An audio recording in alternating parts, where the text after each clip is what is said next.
I'm going to step down for a little bit. We have a whole class coming in.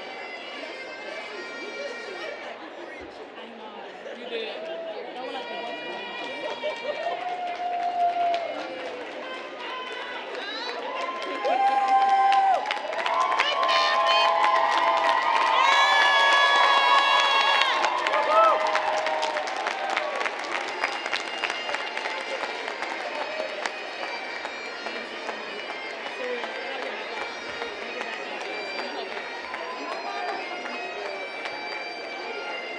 One of my toes are like that.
Welcome.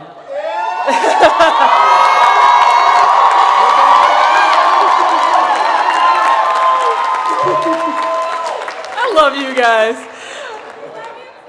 All right, okay.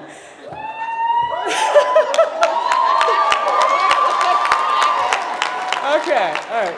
Welcome to the 2019 Hampshire College Commencement Ceremony.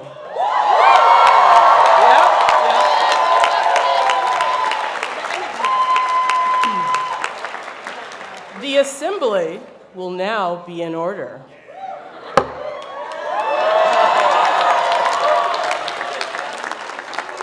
All right, everyone, please be seated, and please welcome Luis Hernandez, interim chair of the board.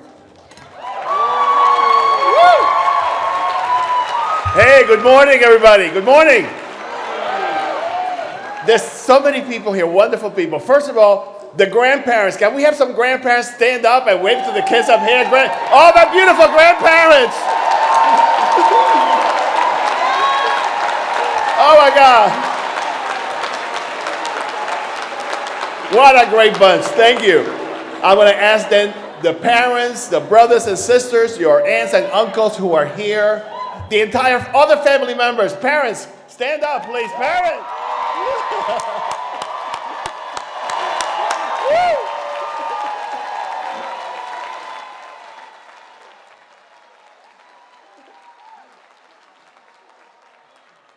Hey, graduates, your parents look really happy that you finished. They really are just like, oh, they did it. They did it. So I want to recognize the number of people who are here. First of all, current faculty and retired faculty. All the faculty, please stand up. Yes!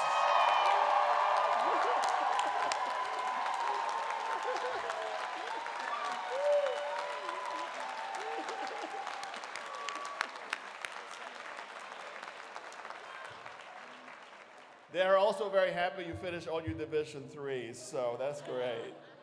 I also want to make sure that the staff, all the staff that works here, the staff that's going to serve lunch, the staff that is working, staff!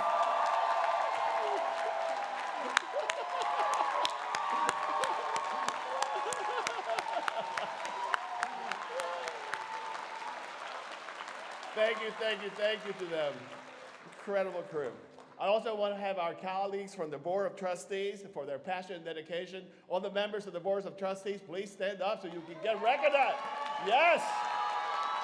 Woo!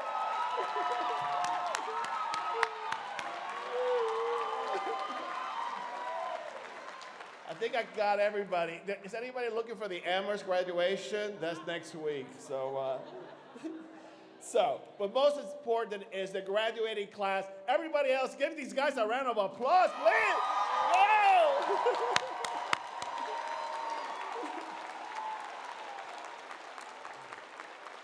You know, it's such a beautiful day, you know. I live in Miami. When I got here a few days ago, I was like freezing. It was wet and ugly. But somehow the gods and goddesses were really great for us today. Beautiful day. Today is about celebration. Today is about your happiness. And today is about our collective joy and love for you. Graduates, we recognize the happiness in completing your rigorous academic work. You are now div free. Yeah.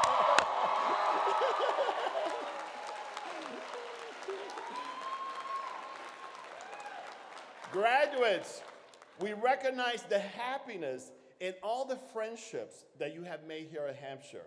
So to make sure, give a high five or give a hug to the person right next to you, please. They love you. Love each other, kids. Love each other. Oh. All right, let go.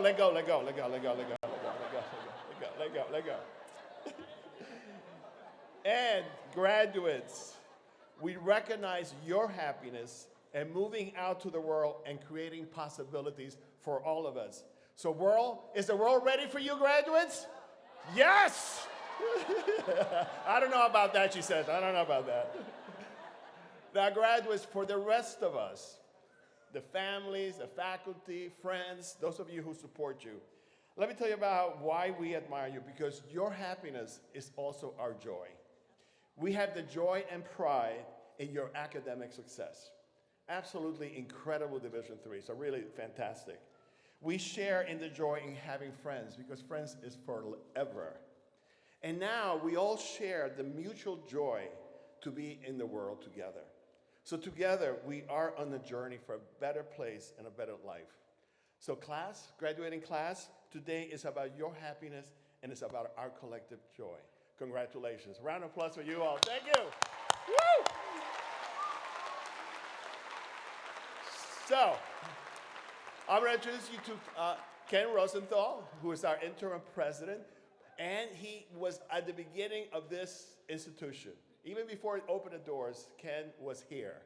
I'm part of also the first class of Hampshire, so there is a future. I did graduate from here many years ago. And Ken and I are completely committed to this place. And his work and his joy is to see all of us succeed. And we really have a great future together. Please welcome Ken Rosenthal, please.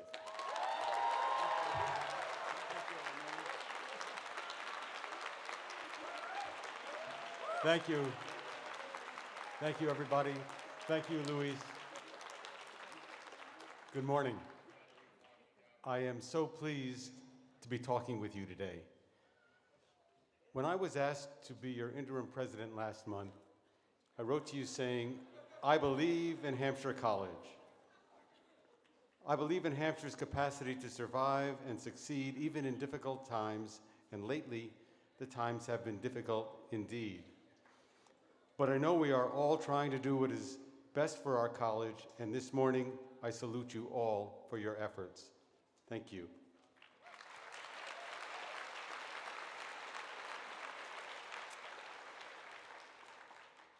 I especially want to thank those staff and faculty who have served so diligently, some for many years, and who will now be leaving us. The need to downsize the college for a time means the departure of some dear friends and colleagues.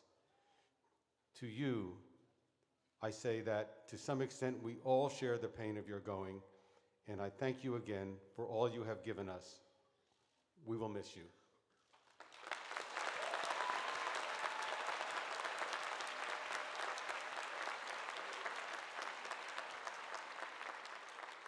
And still, I believe in Hampshire College.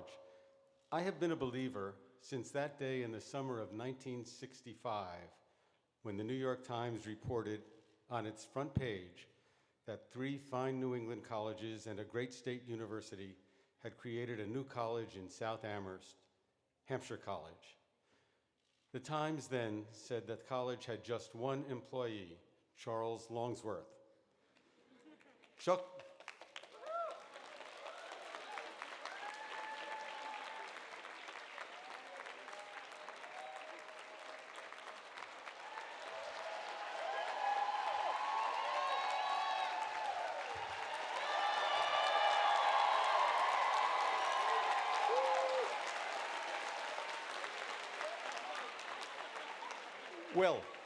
Well, you beat me to it, because what I was going to say, and I will now, is Chuck Longsworth and his wife, Polly Longsworth, were commissioned to buy the land for the new college even before it had a name. He became our second president. They both are honorary graduates of Hampshire College, and they are here today. So Chuck just rose. Chuck and Polly, both of you rise, please. We want to...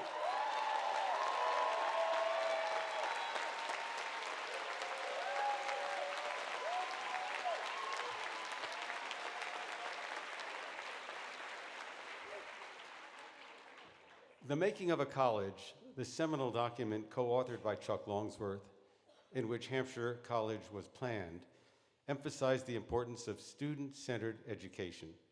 Today we celebrate the realization of that planning, our graduating class. We celebrate your achievement in navigating the complicated route through Hampshire to your Division III success and to your degree. We know the pathway seemed like a maze at times, with dead ends, blind alleys, and roads that took you to destinations you never imagined. Well, that's life. And this college was designed to be more like real life than traditional colleges are. I hope that you found it to be so. Yet for all that you have participated in real life while here on Hampshire's campus, The college has kept you apart, even protected you some from the rest of the world for the last few years. Today, we send you out there. We send you into a world unlike any that your grandparents, even your parents, imagined when they were your age. Our understanding of technology, of biology, of the smallest parts of human beings and the vast reaches of the universe, our knowledge of the world within and around us is expanding at a stunning rate. Hampshire College cannot pretend to have given you all the knowledge to deal with that world. You know, knowledge is not enough. Non satis sere. But, yep, that's Hampshire. But I do believe that Hampshire has offered you all the skills of inquiry and critical thinking that will help you find your way in this evolving world, and in fact, a better way in this world for you and for all of us. I think you are ready to meet the world on your terms. I believe in you. Robert Frost, the great American poet, used to live in Amherst, and he loved to talk with college students. And he once said, and this is a quote from Robert Frost, "Join a college, then you won't have to join anything else." Well, you've joined Hampshire College. The fact that you joined Hampshire will be on your resume forever. And mine. You have been a part of us since you applied here years ago, and Hampshire is a part of you. You are now about to become a member of a special group, Hampshire College alums. Enjoy the benefits. Enjoy the benefits, embrace the obligations. Welcome to your new status. To you who are about to graduate, I congratulate you. Thank you.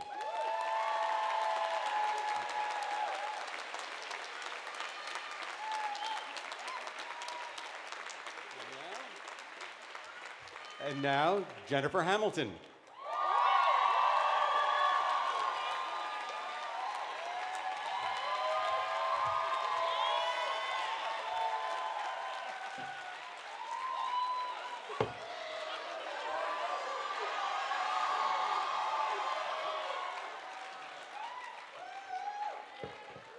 Now you're gonna make me cry in public. Come on. My friend Naya and I are going to do the toast together, buck with tradition a little bit. We also both gave beautiful speeches yesterday. Many of you were not there. You must be so bummed that you missed it. But we're going to hit a couple of the highlights. We're actually going to take longer than the 30 seconds we've been allotted as well. What are they going to do?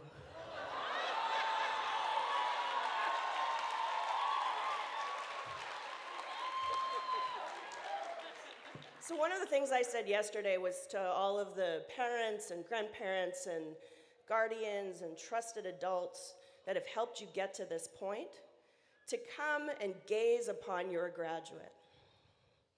Now, they're not sitting right next to you, so this worked better yesterday. Pretend that you can see them. They're up here. They look gorgeous. Look at these faces. I mean, come on.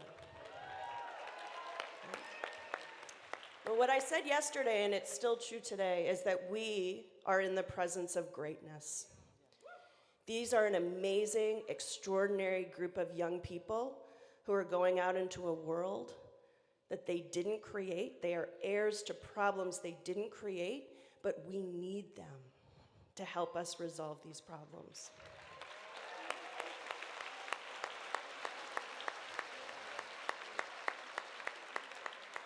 And I have been so proud to be part of this community, especially this year and this semester, because I have witnessed that greatness on the ground. I am so proud of our students. I am so proud of them for navigating great uncertainty and for taking what they learned here and navigating not only their projects, which are delightful. I've read through all of the different titles and I'm just amazed, as always, at the kind of work that our students produce, but that they also manage to navigate an existential crisis in the college's history and are sitting here upright today, having produced absolutely extraordinary work.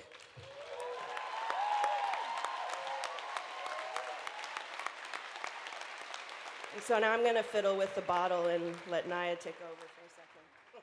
All right, so real quick. So I'm Naya, as she just said, and I use she, they pronouns. And yesterday, one thing that I said was that we're all family. And that doesn't end just because you graduate and go off into the great wherever, okay? So just know that. And the other thing I wanted to let you know is to have a plan, but leave space for it to change, as this semester taught us, for sure. And one example of that for me was that I had this grand idea that my speech would involve a live painting, but I didn't have enough time for that. So instead, I made y'all a painting yesterday. And if you check my Instagram, I posted a picture of it. Yeah. And I also brought it with me. The reason I brought it with me is because I want you all to sign it on the back. So, yeah. So find me and, we can make that happen. All right.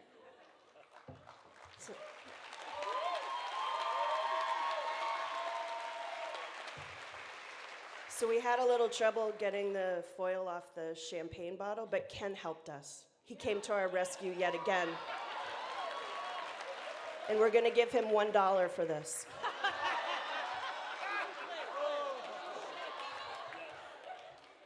Congratulations, class of 2019!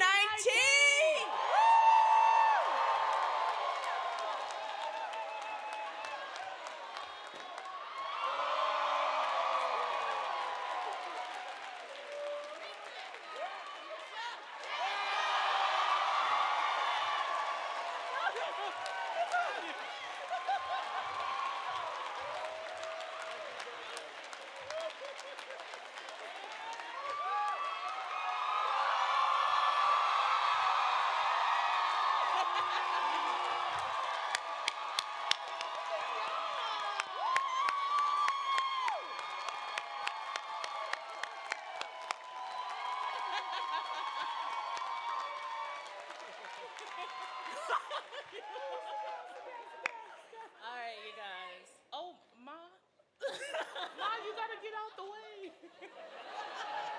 Let her be a mom. Say, that's my baby. That's my baby. Wow, look at all this sea of people. Look at all those chickens. First, we would like to acknowledge all of the beautiful Black femmes here on this stage today.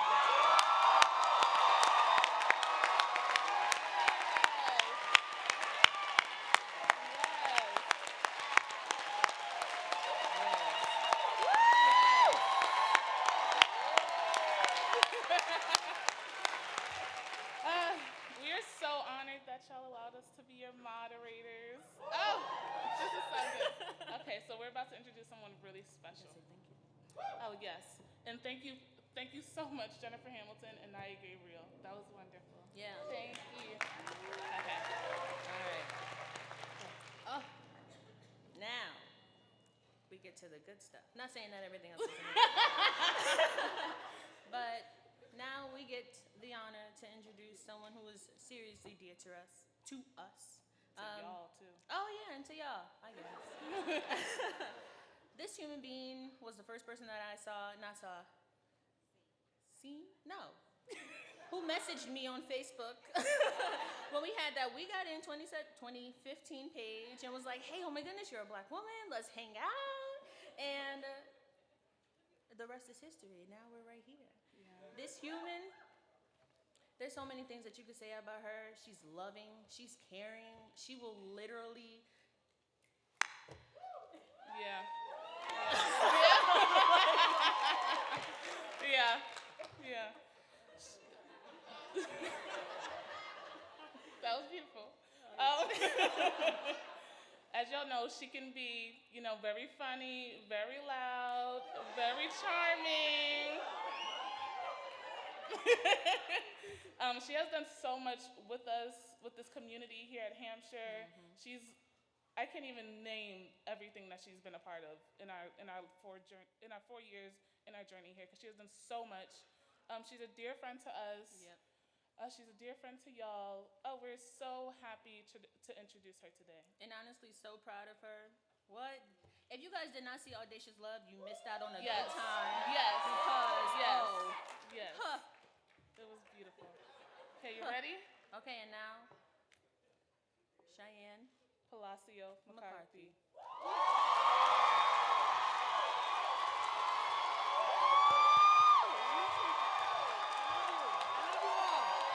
I love you all. Oh my goodness.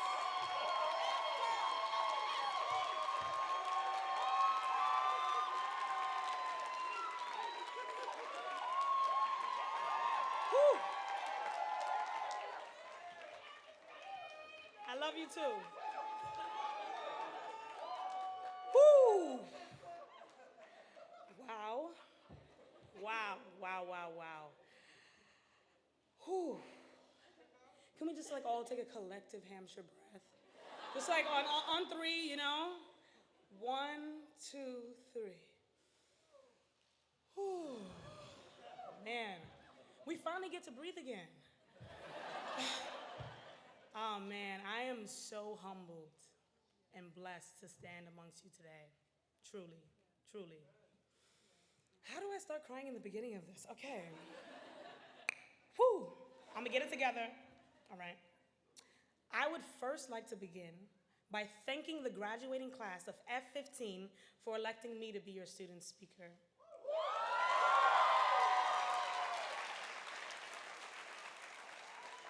Again, I'm both humbled and blessed to be standing amongst you today. I would also like to take the time to recognize all the amazing faculty, staff, friends, and mentors who have graciously offered up their words of wisdom, time, love, and guidance to all of us. Yeah.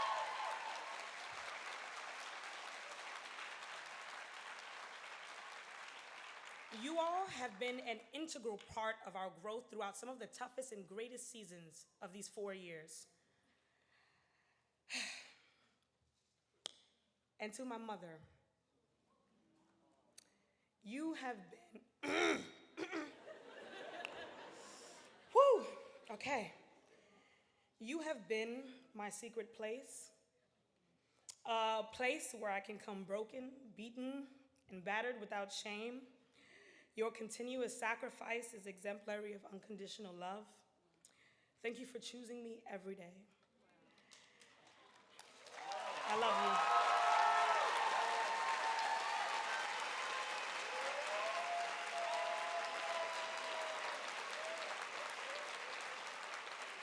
And to my immediate family, I would like to say, thank you all for being my nest.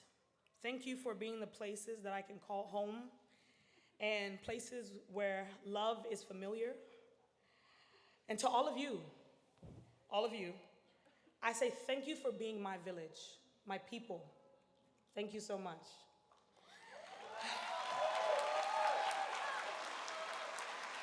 I love you too.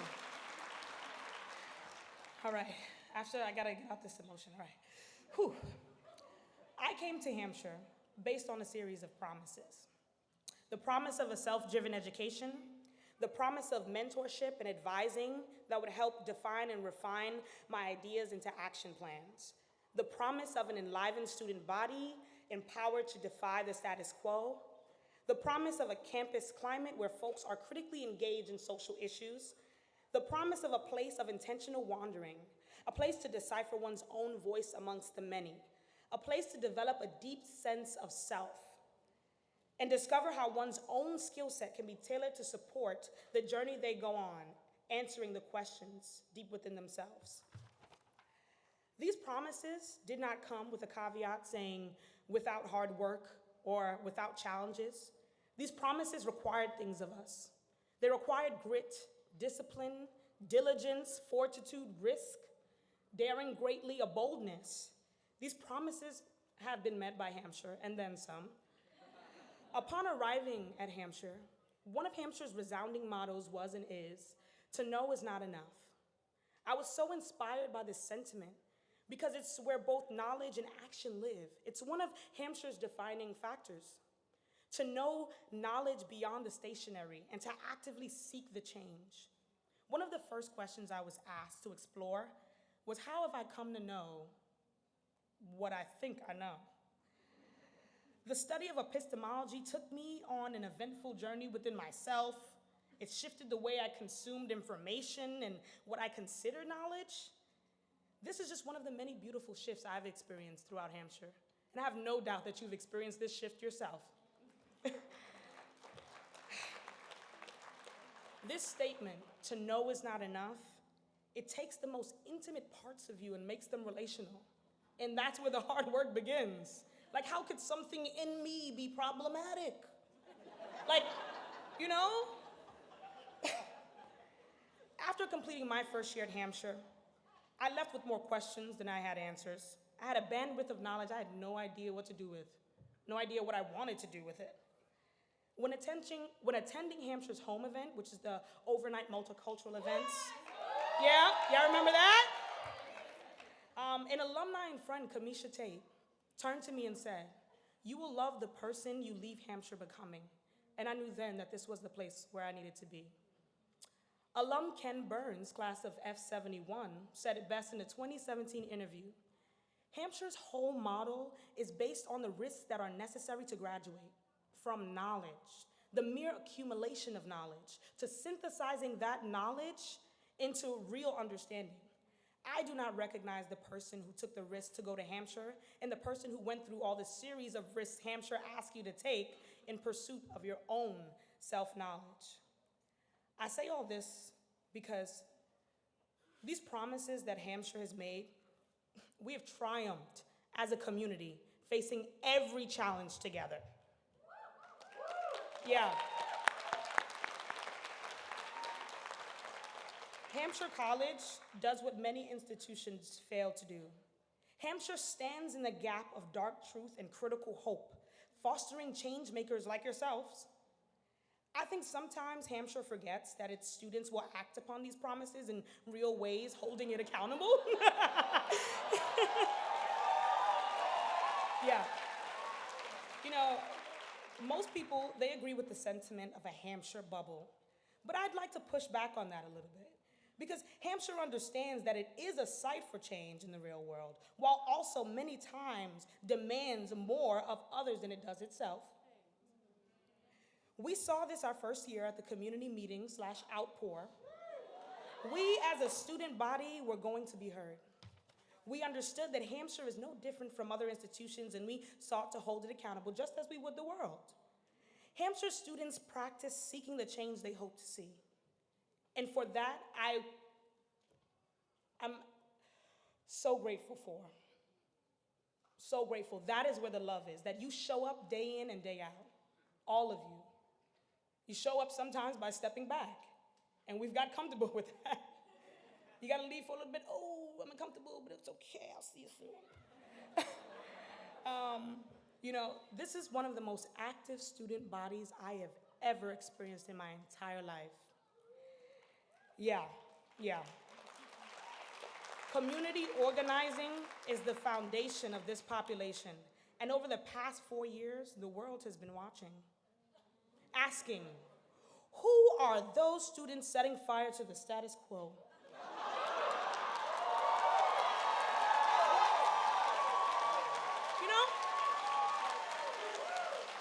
You know?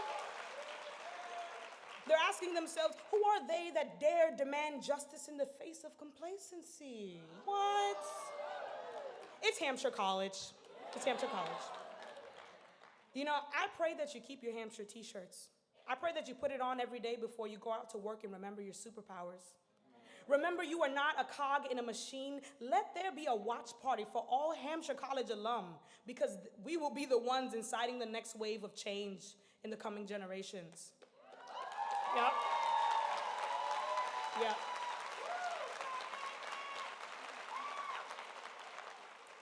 I pray you show up so boldly in the face of opposition that all they have to say is, I'd have gotten away with it if it hadn't been for those meddling kids. You know, be the meddling kids. We are the meddling kids, sticking out our noses, sniffing out all signs of injustice.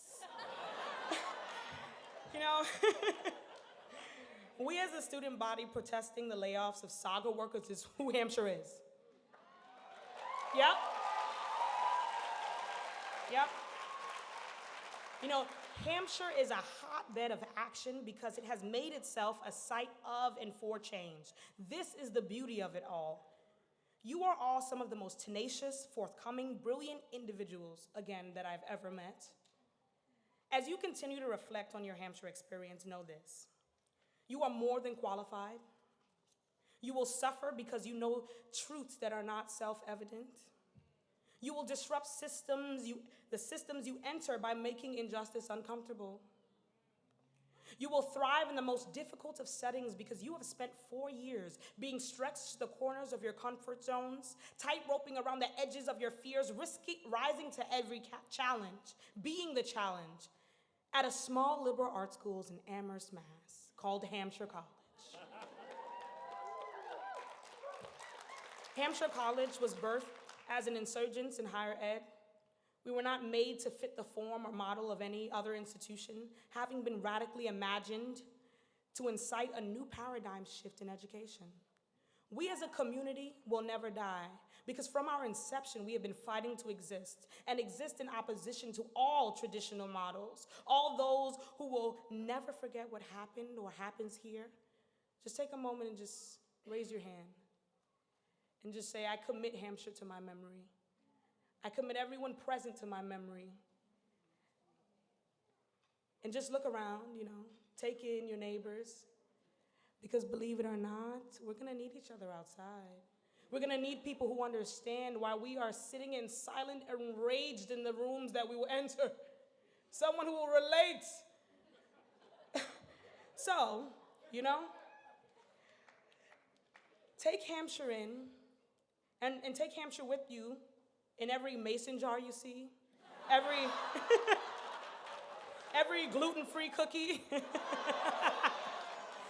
and smile at every person without shoes, because the memory of Hampshire, yep, smile at every person without shoes, because the memory of Hampshire, it never dies, it just lives alive in you. Thank you.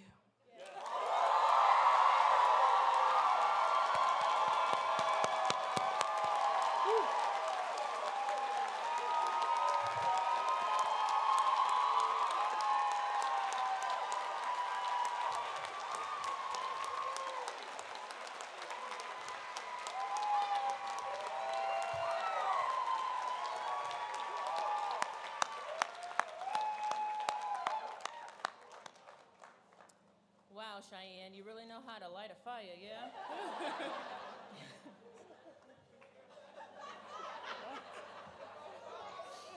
Ooh, I'm weak, okay. You're ready. Okay.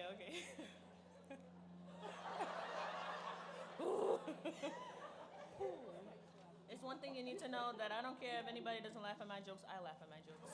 Yes. Period. Oh. Okay, next we have the honor of introducing Erica Hart.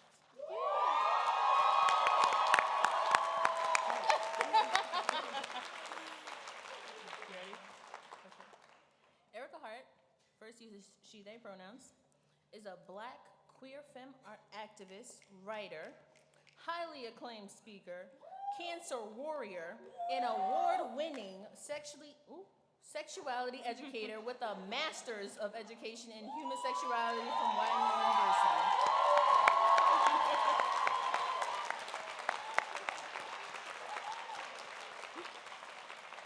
Erica's work broke ground when she went topless showing her double mastectomy scars at Afropunk Fest in 2016.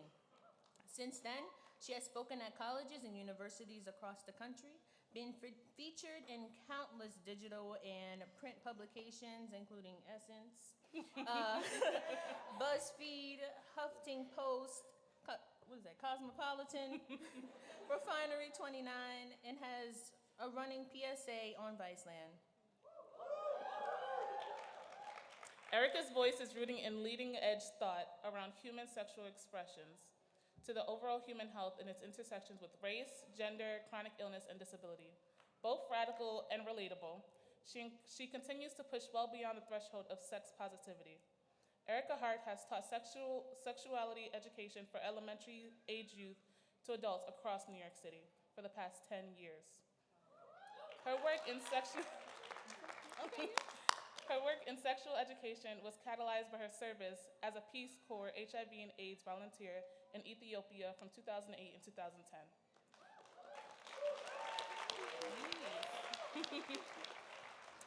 Erica is currently an adjunct at Columbia University's School of Social Work and calls Brooklyn home. And now, here is Erica.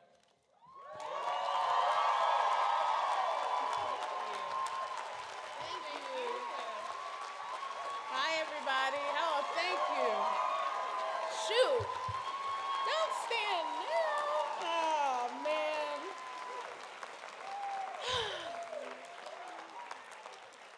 I feel like I'm graduating. Jeez. I want to acknowledge the stolen land where we stand. Pennacook, Wabanaki, and Abenaki lands.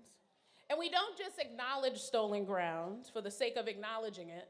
If I stole that camera right there and then posted it on Facebook that I stole it, you'd probably be like, okay, are you gonna give it back?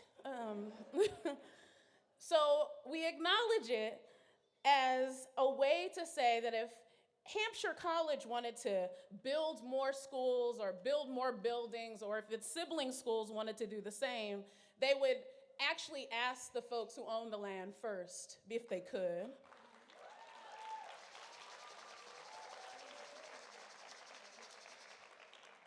And not use manipulative measures to take it anyway.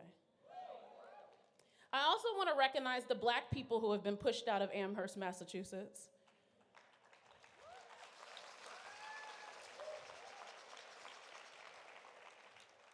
One of Massachusetts' biggest namesakes is chattel slavery and racism. Hampshire College is 66% white and 5% Black. Amherst, Massachusetts is 73% white. We have normalized areas and institutions that are majority white without considering how that came to be. The analysis is oftentimes left up to the folks who notice it most or are reminded of it daily by white people. I'm still unclear how Hampshire College costs $65,000 a year and is in danger of closing, but what I do know,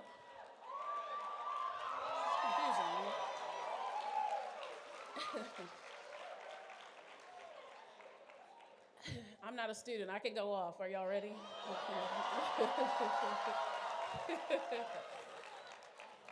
But what I do know is this arbitrary price for a school is just another way to keep Black students out.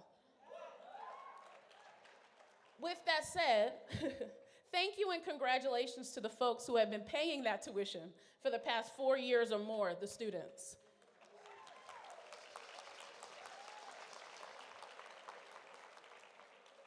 Thank you to the faculty and academic staff. Thank you to the facilities and ground staff, the landscaping, custodial, food service, maintenance staff,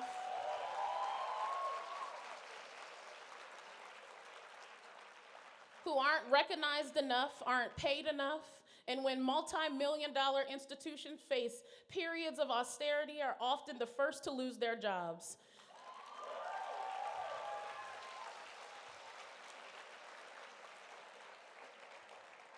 Many of whom look very different than the presidents, past and interim, the board of trustees, even the students.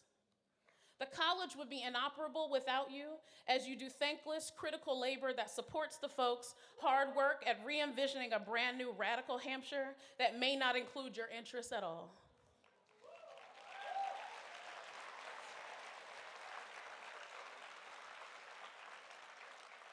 Thank you for inviting me to speak at such a joyous occasion. And oftentimes complex experience college graduations really illustrate that meme where the little figure is standing in the room and there's fire all around them. The fire is the United States, and you sitting here today are the figure.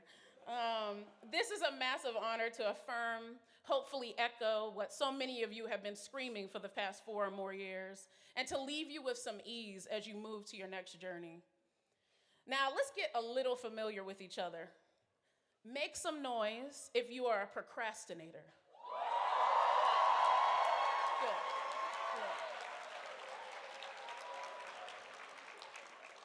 Make some noise if you freak out about assignment due dates and then spend exorbitant amounts of time on social media. Just checking. Make some noise if you are a part of any activism on campus. Make some noise if you weren't a part of any activism on campus. Good. It's good to be honest. Make some noise if you are active at the bar.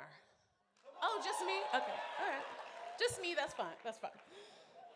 If you're unfamiliar with who I am, I know that there was an elaborate introduction, but I'll say who I am one more time, Audrey Laura style. My name is Erica Hart, she, they pronouns. I am Black, descendant of the transatlantic slave trade, queer, non-binary femme, breast cancer survivor, sexuality educator, Sagittarius, and plant parent.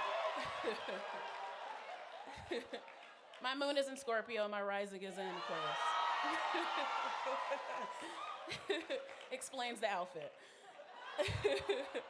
Now, I know when people see a Black speaker, they have a myriad of thoughts come up considering the anti-Black society we are all brought up in. Oh yeah, they're gonna be so powerful. Insert some African-American vernacular that you know you ain't supposed to be saying unless you're Black. Or she's only up there because she is Black and they needed to fulfill some sort of diversity quota to appear woke. Or because I said I am a breast cancer survivor, this is gonna be so inspiring.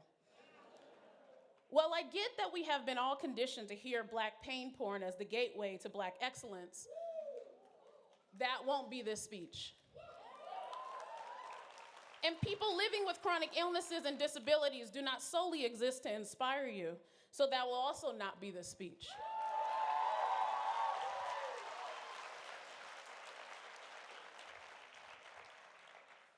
An aspect of my preparation when I speak is to hear what's happening at the school or the institution, so it can inform my work. And at every single predominantly white institution, it's the same song. Students are protesting, Black faculty have quit and or are emotionally exhausted, and Black and people of color students are being harmed. I ask every school, hopeful to hear a different response, and that's never the case. I think my hope is lodged in this lie that college is a liberal escape from the world. And when I'm hearing about the school, and this was no different from Hampshire, a liberal art school, I am reminded of how little liberal means, as our president is actually from a place people call liberal, a place where high school students who are preparing to be in your seat are navigating the most segregated school system in the country, New York City. It seems our hope may be firmly placed in how things appear to be rather than how they actually are. One day we will do more than just acknowledge that most collegiate institutions were founded on slave labor and stolen land, and that history only gets replicated in the school's design, while the administration continues to benefit off the very reason it came into existence. If you are sitting here today frustrated by how much labor, physical, emotional, spiritual, you have had to give to an institution you have paid money to attend, I affirm that frustration, and that does not discount all that you have done.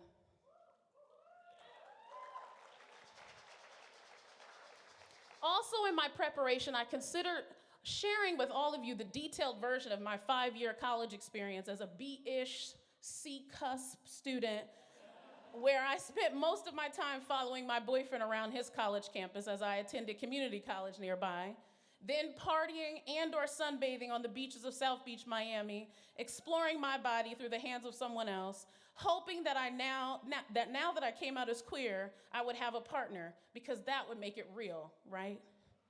While I finished my bachelor's at the University of Miami. But I figured what might make the most difference is to hear how I felt when I graduated from undergrad. And I was stressed. Raise your hand if you feel similar. Just make it short. The most pressing question that plagued my mind what the hell am I going to do next? A capitalist-induced anxiety that I thought was normal. Turn to someone and say, capitalist-induced anxiety. One more time, capitalist-induced anxiety. Good. I was raised in Baptist churches, so be forewarned that we will be doing call and response this whole time. And I want to make sure that you hear me. So we are groomed to this structure by the time that we can walk and form words. We go from kindergarten to elementary school, to middle school, to high school, to undergrad for some of us, and there is never a break in between. If you fail a class or are held behind or can't afford undergrad or choose not to go, you are considered a failure. You have to squeeze your rest over winter and summer breaks that never make up for the amount of work you have done for 9 months out of the year. You study information that you digest for a short time just to regurgitate onto a test and forget later. I remember the term Pythagorean theorem, but if I were asked to do an equation, I would fail. Then you choose to go to an undergrad program that has no letter grades, and it's the same glorification of work, just without the letter grade. And now, here we are at the step that has no clear path. It's where white supremacist capitalism expects you to pull yourself up by the bootstraps, says that you have fulfilled on all things necessary to get a job, have a nuclear family with a picket fence in the suburbs, and if you fail, it's all your fault, not the faulty system. The answer to my what's next is the answer to many queer people who want to travel for free under the guise of saving the world.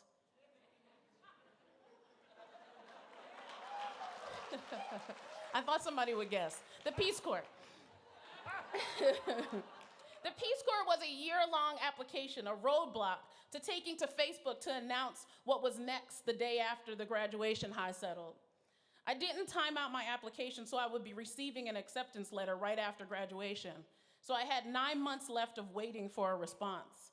Instead of taking this as a sign to maybe go home and rest for the summer, I went to the plethora of job fairs that were held on campus, as educational institutions take it upon themselves to find all ways to claim your success.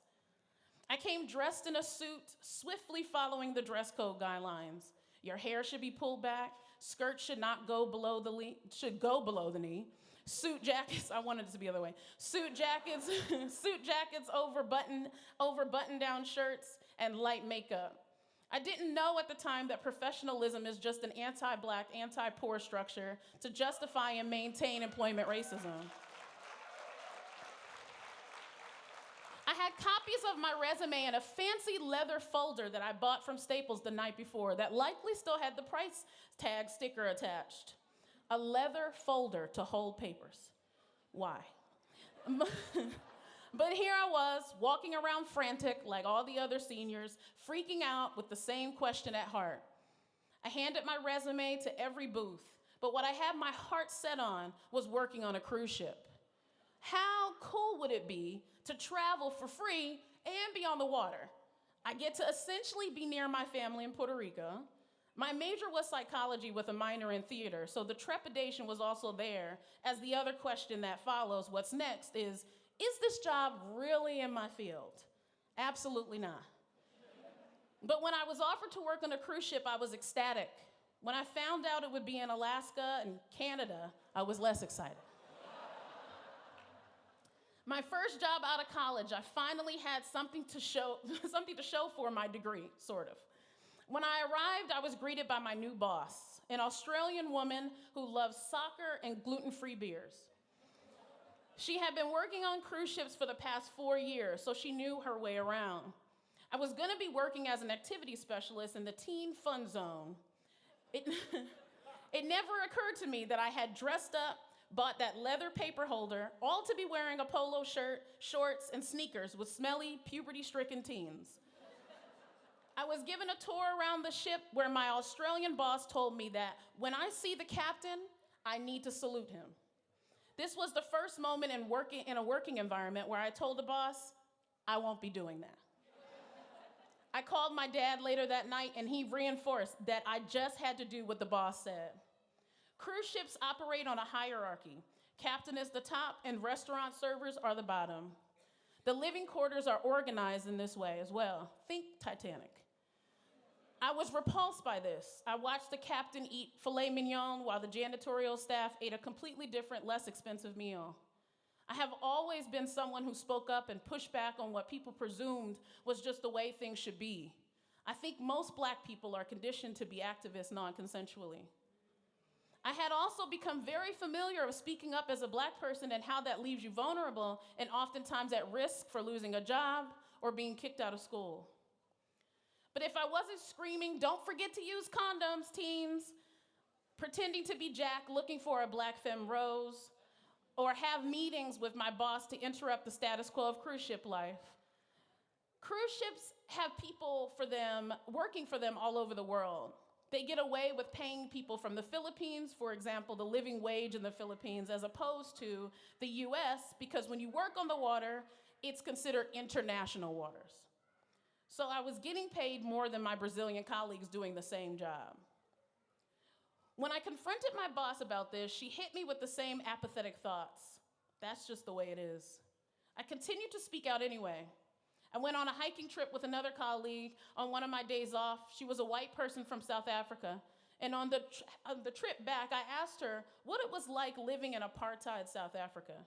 And she told me, without blinking, "The Black people in South Africa smell bad.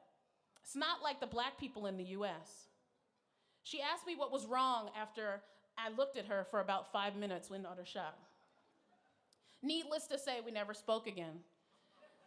And as my time on the cruise ship was coming to an end, I was emotionally exhausted and back to the same question. Now what?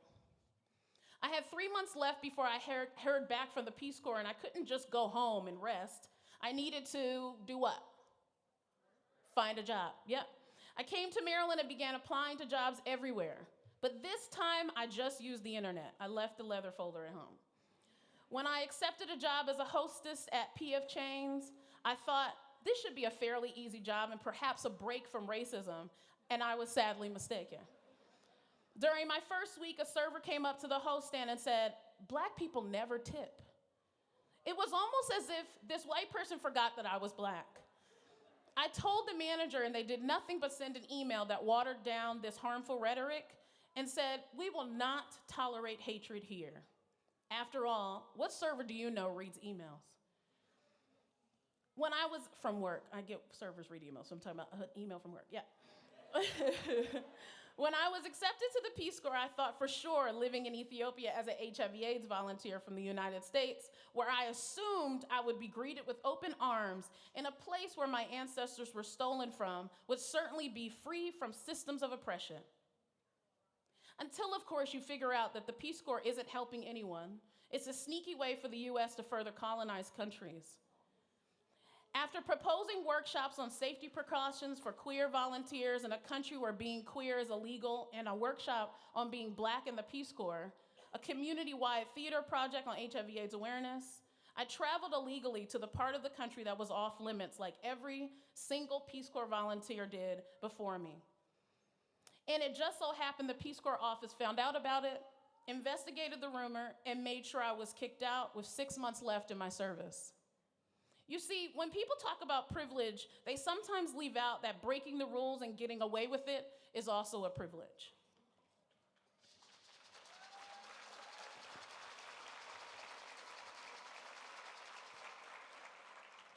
Coming home early was devastating. There was no welcome sign. I was greeted by my dad's disappointed face and the question that I had been asking myself for years: now what? Peace Corps estimates that it takes a year to readjust to the US after returning home. I ignored whatever they suggested, as I didn't feel like I deserved it, and doubled down on the job search. I'd eventually work for an English as a second language school that I would have to call out for their racism until I was pushed out for doing so. Fast forward to the past 10 years as a sex educator, where I navigated the nonprofit industrial complex, thinking that it was a radical space that intended to support communities, when in actuality, it is just another space designed to silence the most radical. I worked full-time while on chemotherapy, sleeping in classrooms on breaks due to fatigue, forcing myself to push through rather than go home and rest. Today, as a freelancer, I have to be told to rest and not work. Ebony, my manager and my sweetheart, gives me the side eye for not resting at least once a week. So my point of giving you the shorter version in my CV in my very highlighter outfit is for a few reasons. One, it's important that you make a habit out of rest. Don't let it be a stranger. Analyze and consider why you are asking yourself, what's next? This goes for your relationships, romantic relationships as well. I'm also a divorcee. I say this again, but specifically for Black students, especially if you are descendants of slaves, your worth is not measured by your production.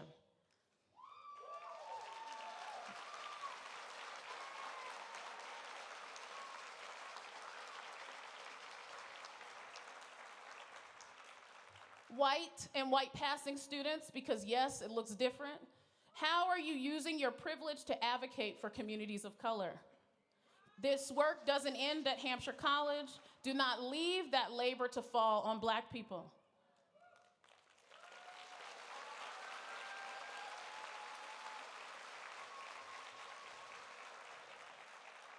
Semantics and identity politics, leftist, radical, progressive, liberal, woke, conservative, queer, trans, etc., will not free you. You have to consider the politic. Said another way, I have worked for very racist, queer people in liberal cities. Breathe, everybody. Everybody breathe. I know. Trust me, the experience is heavier than me telling you about it. You might not work in your field right away. You might not work in your field at all, and that's okay. Leave yourself alone. Your calling may call you. Wherever you land, maybe a botanist, archaeologist, visual artist, psychologist, doctor, plumber, server, a fucking modern cartographer. If you are not working to rid yourself and your field of white supremacist patriarchy, what was this all for?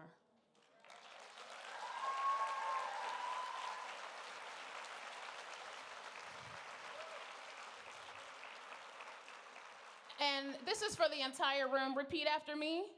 We are all anti-Black.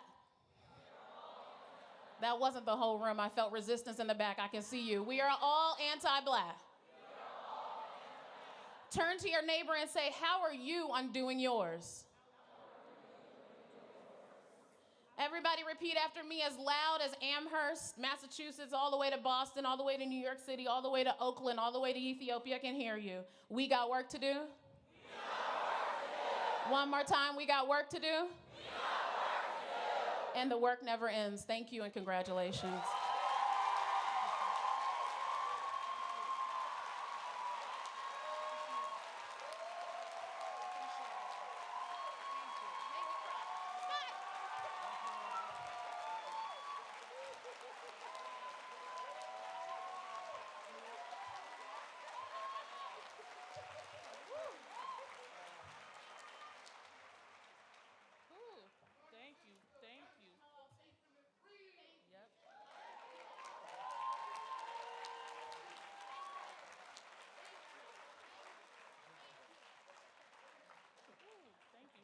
Thank you. Yep. Thank you. Wow. Thank you, Erica Hart. Can we get another round of applause, please?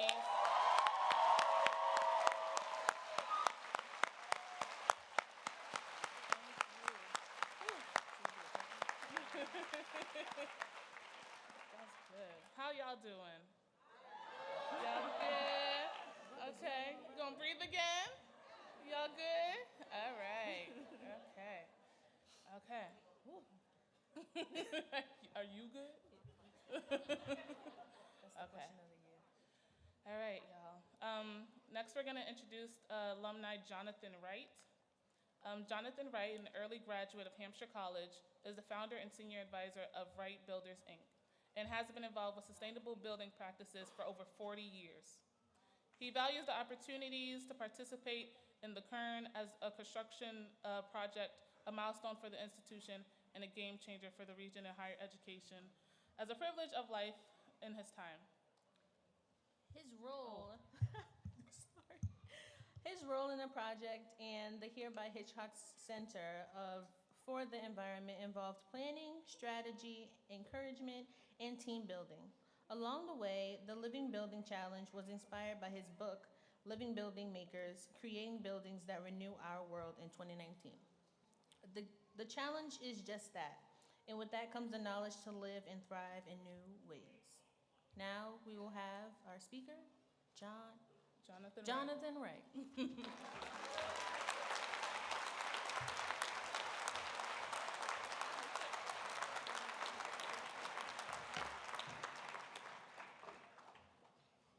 Thank you so much. Jonathan, Johnny among friends. Thank you, Erica, for keeping it real, keeping us on path, on that focus. I'm an old white guy, yeah? I mean, you could see that. I got work to do. Yes. My next book is Race Against Time. Okay. So I got a lot of work to do, but thank you. So let me say again, welcome and thank you for the opportunity to speak to you for a few minutes on this very special occasion.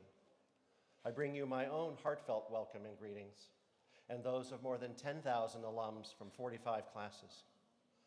You already know, I am Jonathan Wright, one of the 2 students accepted early December 1968 when I was 16 years old. I had no idea really what we were getting into. I had no idea that we were the first, nor that when my fellow first student transferred out, I would by default become the one left standing. Let me be neither the first nor the last to ask you poet Mary Oliver's haunting question, what will you do with your one wild and precious life? Your family, your teachers, fellow graduates, students, your friends, and the beloved college here are standing by to help you find out.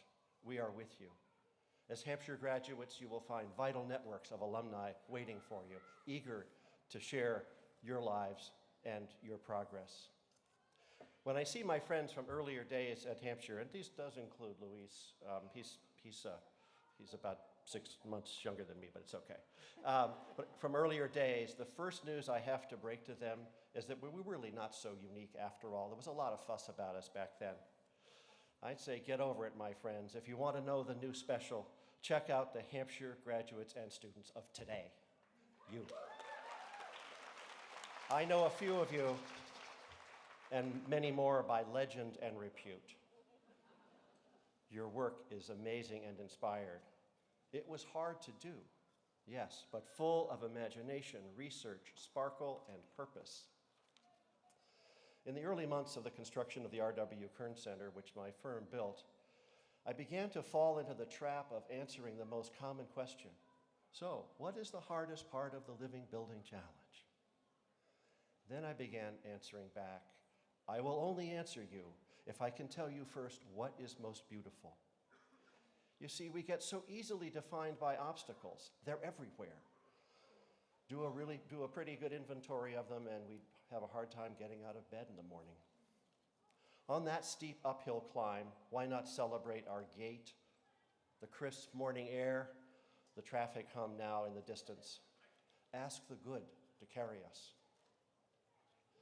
Your learning has been far more than the assembly line of endless Legos of information. Emily Carr, the noted early 20th century Canadian painter, remarked, "There is something bigger than fact, the underlying spirit and all it stands for, the mood, the vastness, the wildness." There's that wildness again. And let me add, in that space beyond certainty, where time bends and awareness trembles, is a space made for each of you. Nothing worthwhile is without risk. Hampshire prepares each of us not only to eye risk keenly in broad daylight, but to befriend and embrace it. What is good is not always certain, and uncertainty begs for companionship. I and perhaps some others got something quite wrong about Hampshire. We thought we built our education by ourselves, that we did it alone, that we scythed our way through. We perhaps did not fully grasp how we were so beautifully sponsored, nurtured, cajoled, guided, and inspired. The best teaching happens when the teacher disappears into the material, the way a consummate musician disappears into the performance and only the music is left. You are that music.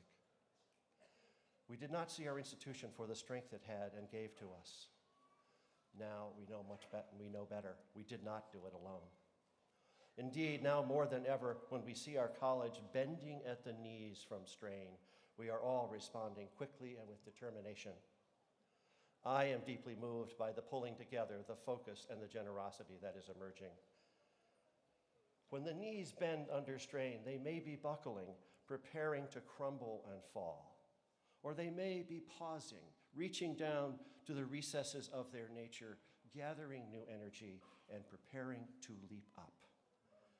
That is what we are experiencing today. It's called resilience. It's how nature works. It's how we made this college and how we remake it and renew it every day. It's who we are. It's who you are, all of us, in our own unique ways.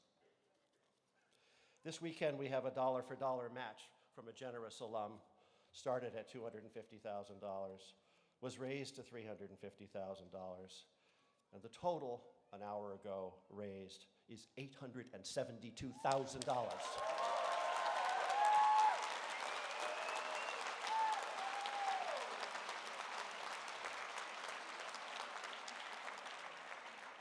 It takes everybody all in to make that happen, and I hope all of you understand the deep faith that is embedded in that giving, and it will continue.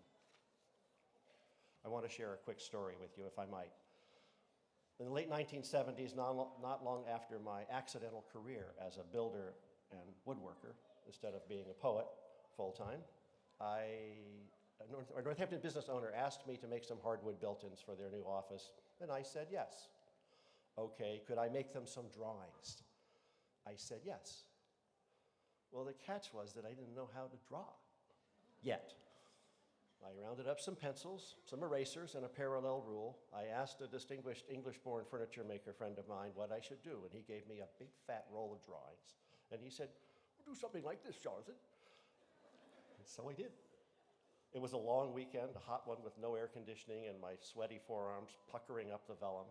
The drawings were ready on Tuesday. And that's still how it goes for me. By the way, I'm a Capricorn, so I can't procrastinate.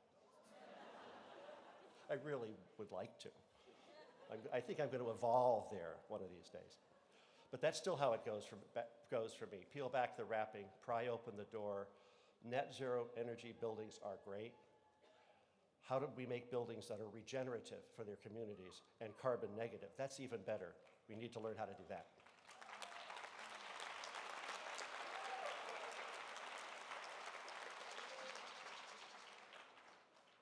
One of the things we learned in the Living Building Challenge and we focus on is that it's impossible to look at a piece of material and not realize that it was extracted from somewhere by someone, and maybe by someone who didn't own it.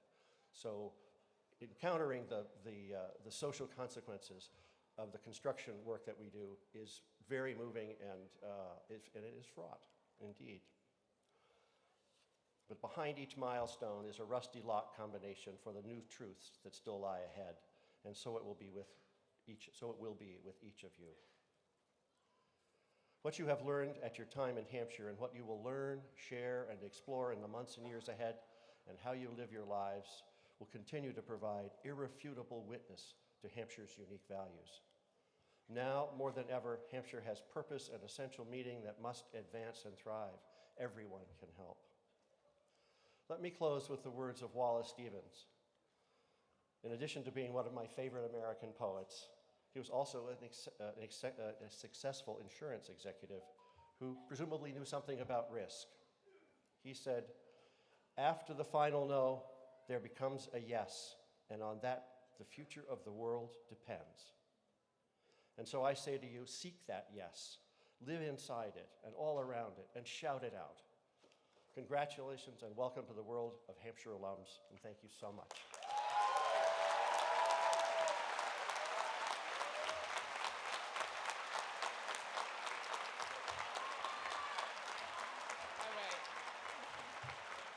Thank you, Jonathan Wright.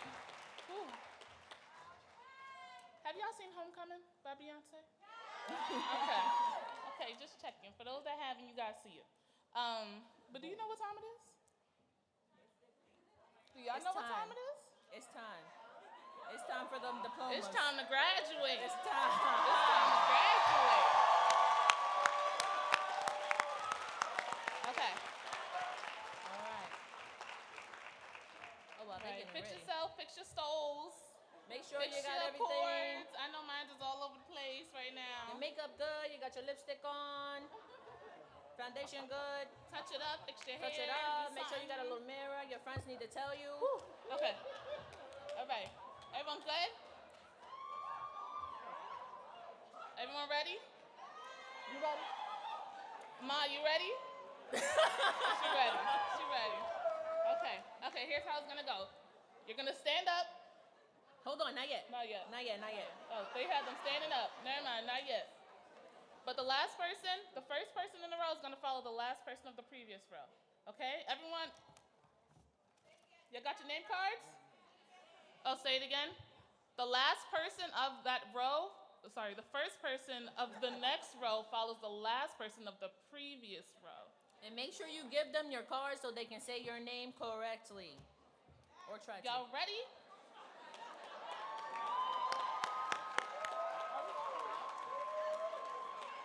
I don't have my thing. Are we going around? How do we go? Oh, we're coming in. Okay.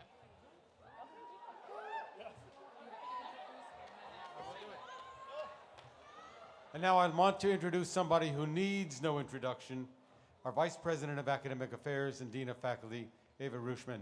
Here she is. Thank you, President Rosenthal. I commend to you these students who have satisfactorily completed the requirements prescribed by the faculty of Hampshire College and are qualified to receive the degree of Bachelor of Arts. Thank you, Ava.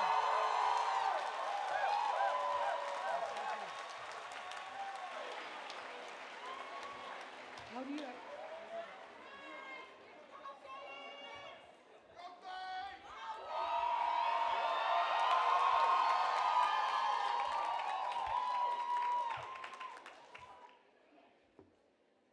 Cheyenne Palacio McCarthy.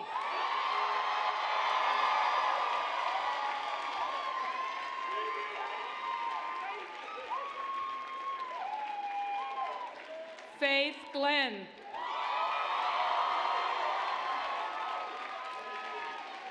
Tashina Stewart. Gabriela Vasquez. Aaliyah Alexis.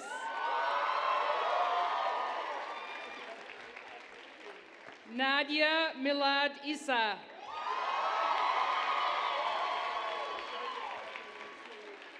Finta Sidim Sharif.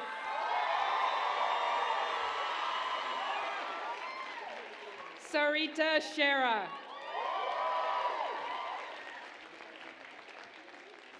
Brene Anacasi.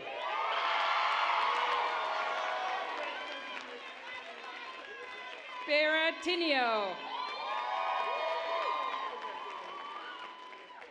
Gabriel Itan Barrison.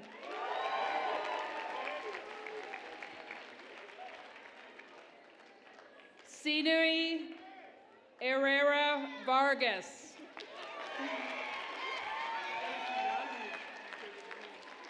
Clark Alexis Grayson.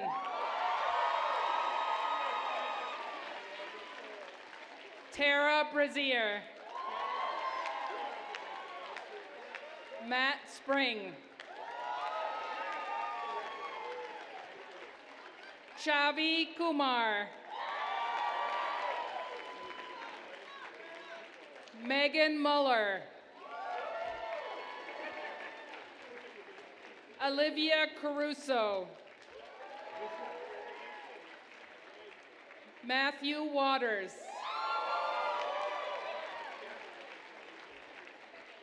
Corin Offenholly.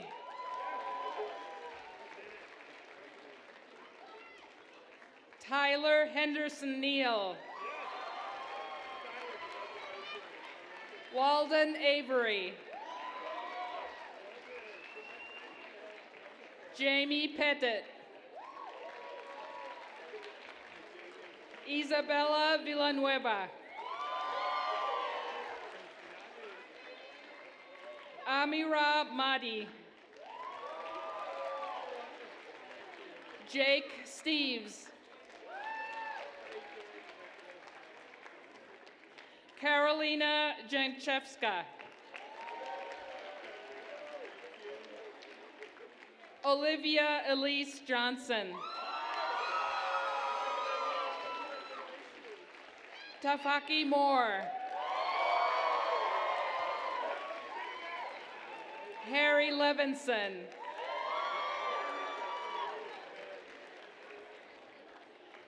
Elias Pagnani.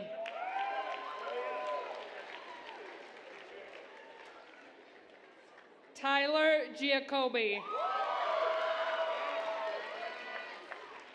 Ivy Sabal.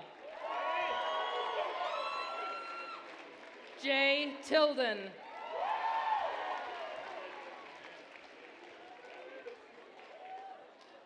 Carmen Iris Figuera.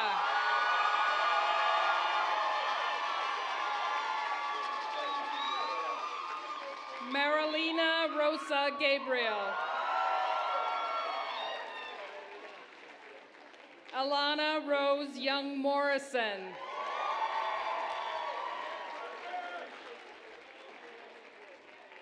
Mimi Ditkoff.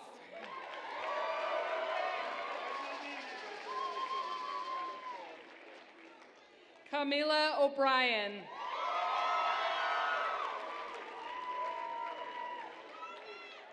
Sadie Popoli.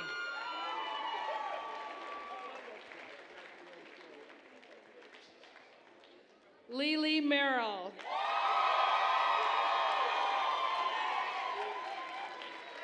Julian Ox.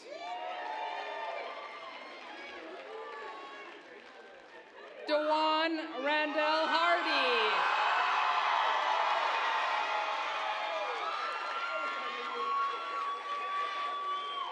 Mario Eladio Serrano Jr.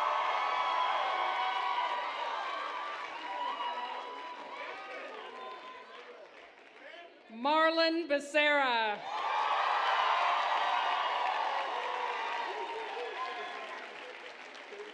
Daya Mena.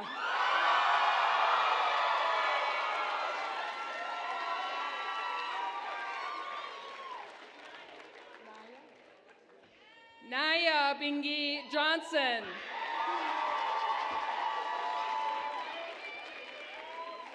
Corin Sullivan. Genevieve Alma Riordan.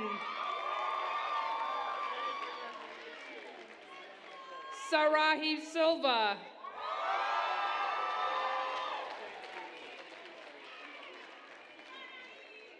Louisa Benarbain.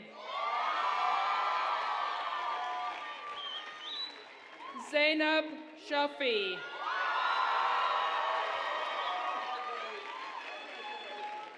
Elias Pimentel. Farrell Kuruma.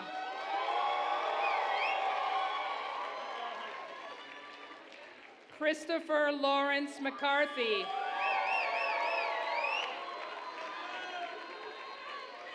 Timothy R. DeBlois. Alyssa Graham. Elizabeth Hannah Levick. Abby Wilson. Gabriel Joseph Horvat.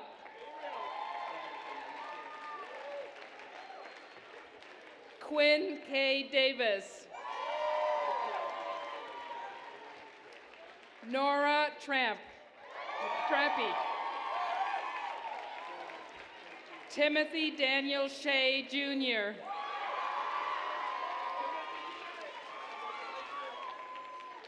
Jenna Belargeron.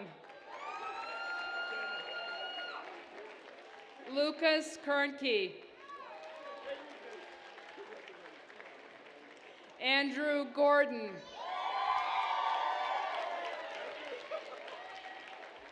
CJ Humphreys. Sarah Jarras. Kira Kabler.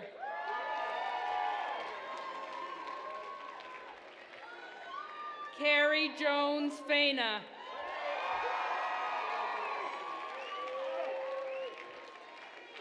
Molly O'Donnell. Oakley Frost. Alexandria Albertson. Zoe Meyer.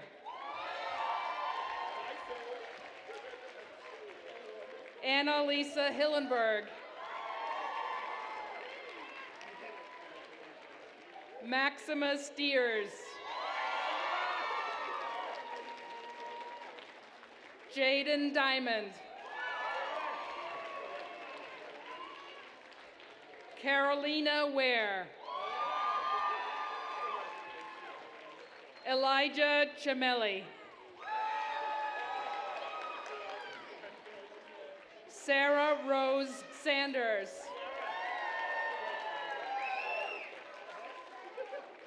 Sonia Goldman. Isabel Anderson. Maddie Chasson. Maya Jenkins. Laura Howard.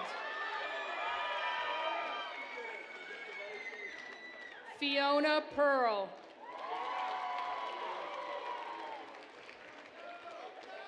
Colleague Ransom.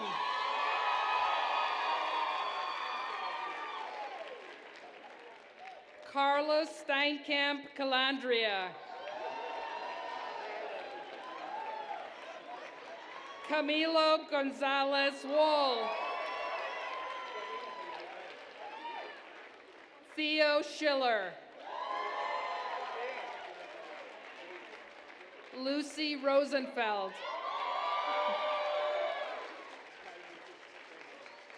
Nicholas Verdi.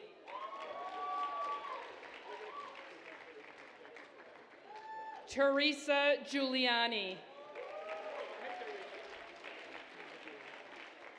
Lena Apt.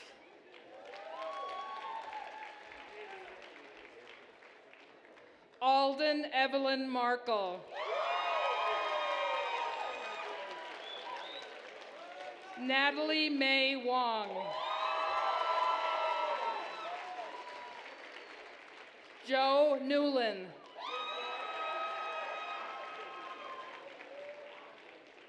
Mac Dworak. Mallory Staub. Alexa Ackrey. Sam Taylor. Claire Shillington. Emmett DuPont.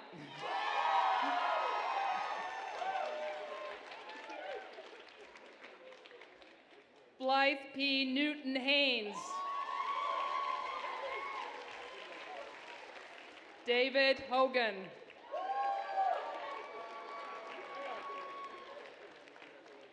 Brianna Dean.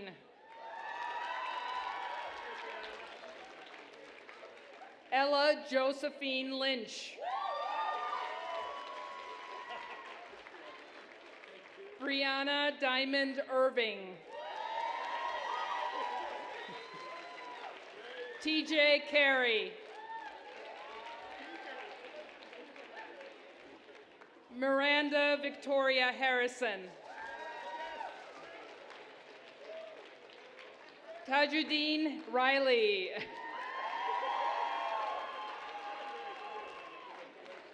Lauren Thompson. Arella Rosals.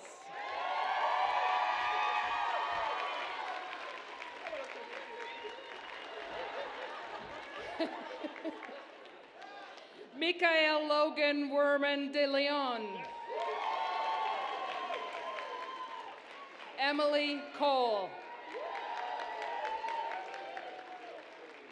Orlando Leach. Brandon Prey. Lily Owen. Jamie Houghton. Shannon Webb.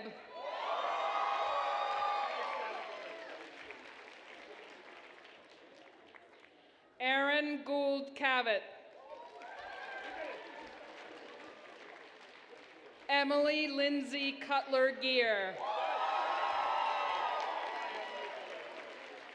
Jackson Horn. Frances Grace Metzger. Claudia Francesca Hermano. Zoe Pestana. Hope Widmeyer. Sarah Alden Sessio.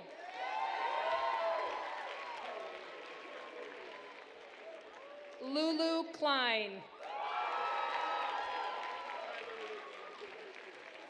Nicolo Triolo.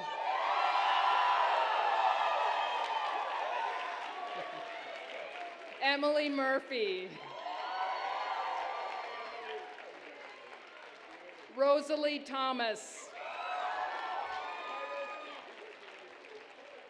Emily Strand. Christopher Alpert. Sarah Saxon. Simon Fields.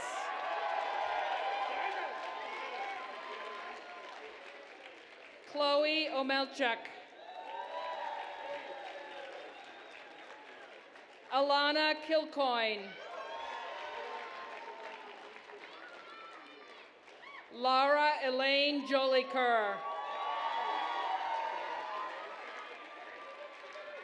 Saturn Renge.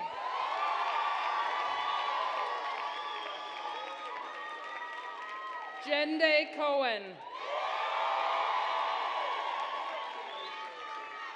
Madison Reed. Lauren Burke.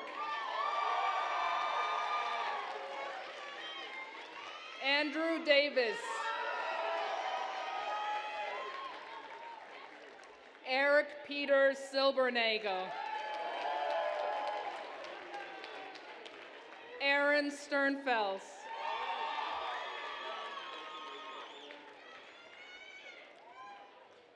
Emily Keoko House Sherry. Isabel Misteka.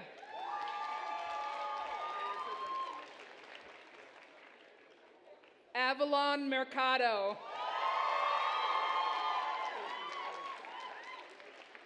Aria Lintz. Leah Maybe. Dana Wagoner. Max Adams. Eric Perryman.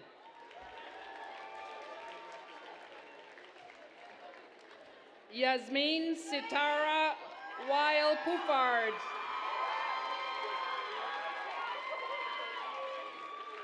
Alexandra Garland Foster.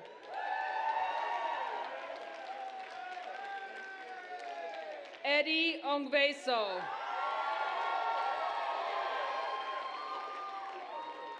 Moira Michaela Tan.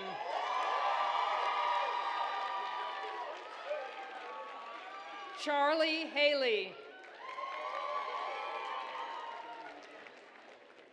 Charlotte Somerville. Robin Robley Strauss. Connie Chang.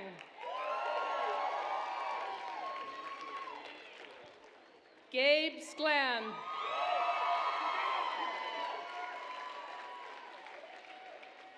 Aben Nazan Power.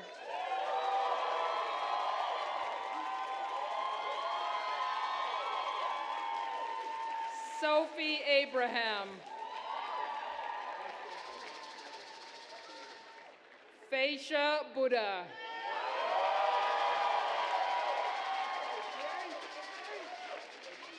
Anna Aaron.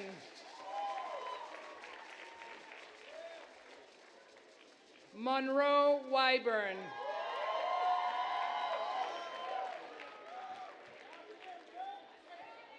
Ben Fitz. Bailey Fernandez. Hannah Hitter.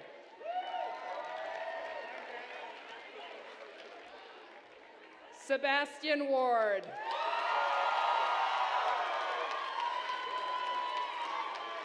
Megan Kender. Jenna Kroll. Sylvia Williams.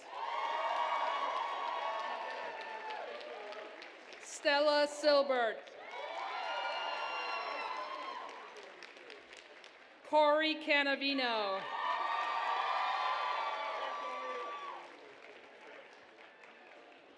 Catherine Lim.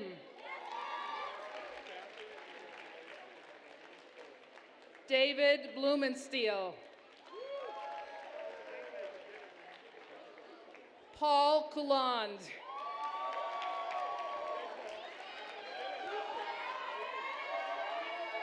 Mohib Ahmed.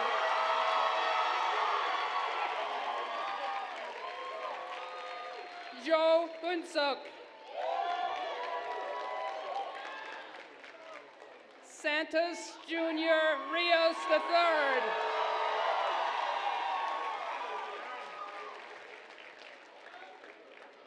Benjamin Mertz. Tim Raxworthy. Dominic J. Sanchez.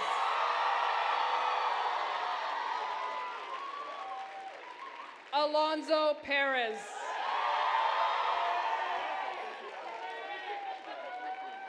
Lana Swindle. Emily Bernice Beckert.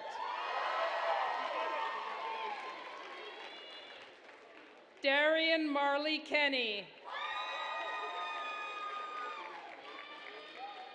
Olivia Noel.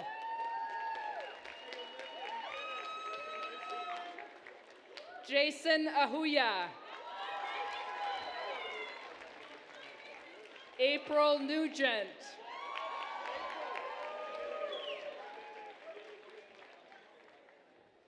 Jackson Lipford. Ryan Giroux. Samara Rosen.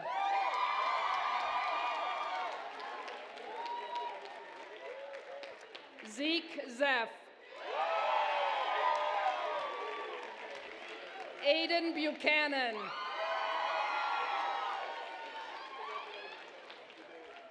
William Street.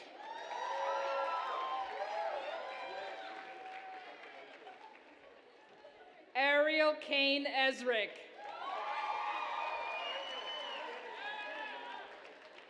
Maya Gilmore. Olivia Broku. Alice Catherine Perrault.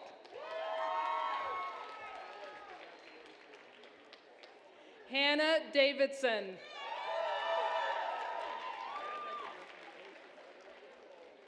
Jade Narodsky. Andy Cohn. Savannah Cornett.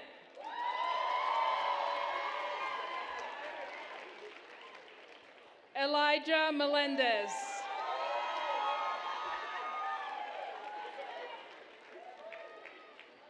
Chris Scanlon. Alyssa Askins. Douglas Monig.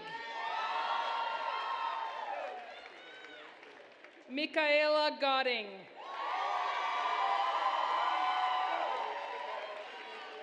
McKenna Finch.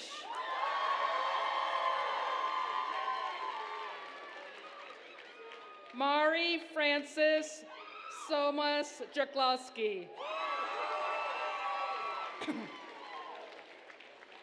Elizabeth O'Brien. Jacob Shepard Seidel.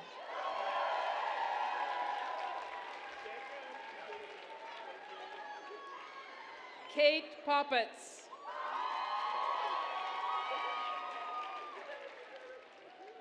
Aspen Luke Spay. Bye. Sarah Emily Link. Doonan Herman Parks.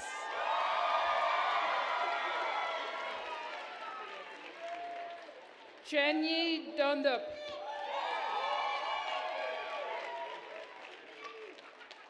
Ruby DeFelice. Julia Peterson. Annie Wood.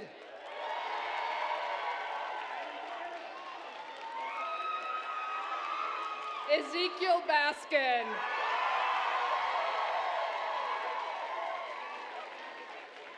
Samuel Edwards. Aiden White.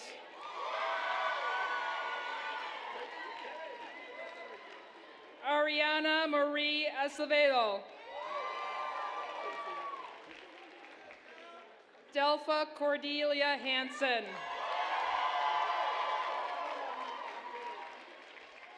Tristan Cameron.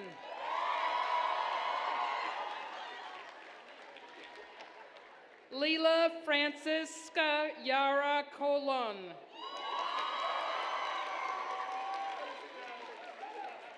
Lazuli Lu.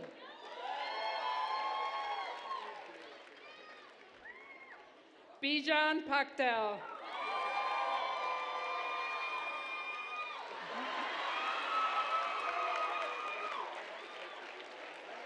Tapoji Demnath Topo.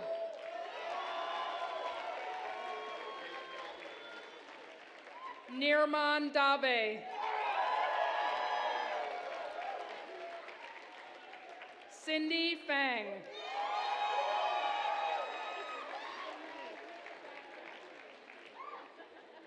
Joseph McGlynn. Kiryu Kawahata. Ann Macon. Laura Matthias. Sally Borgatti. Kirsten Leidick. Shannon Kennedy.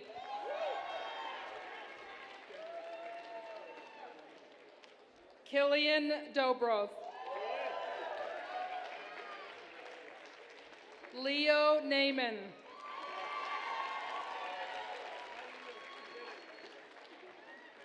Eileen Cordero. Lily Lady Cook.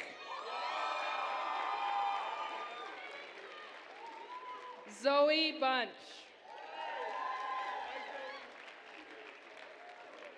Clark Daniels. Dylan Dye. Walter Harms.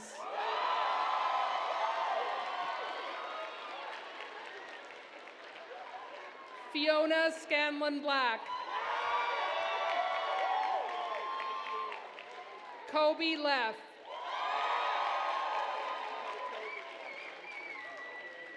Tucker Loftus. Nicole Green.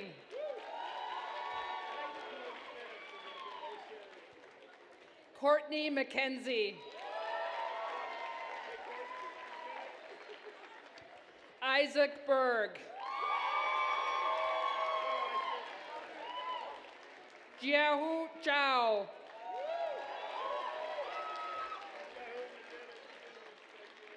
Meng Song Yu. Charlie Song. Tony Zhang Buming.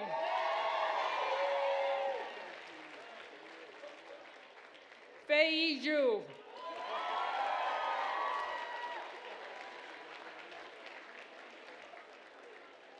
Zhumeng Zhao.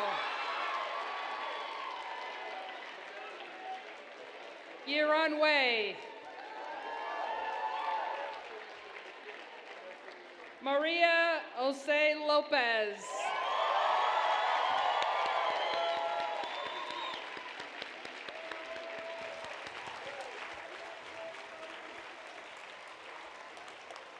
Thank you, Luis. Thank you, Ava. Thank you, Kristen.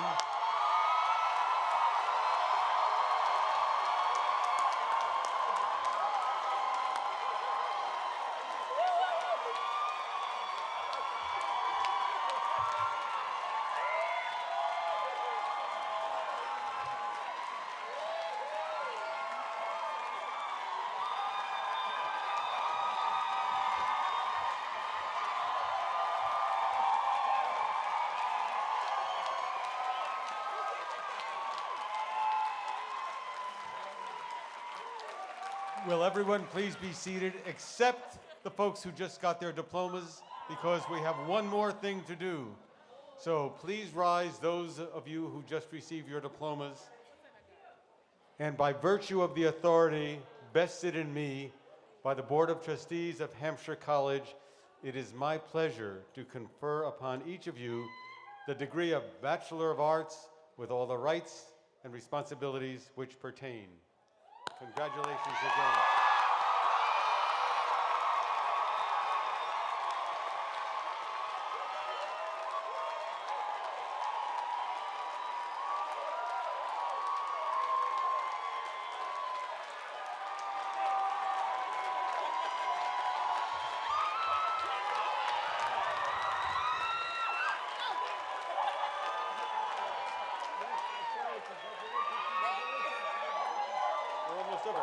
And now, Naya, would you kindly conclude these exercises?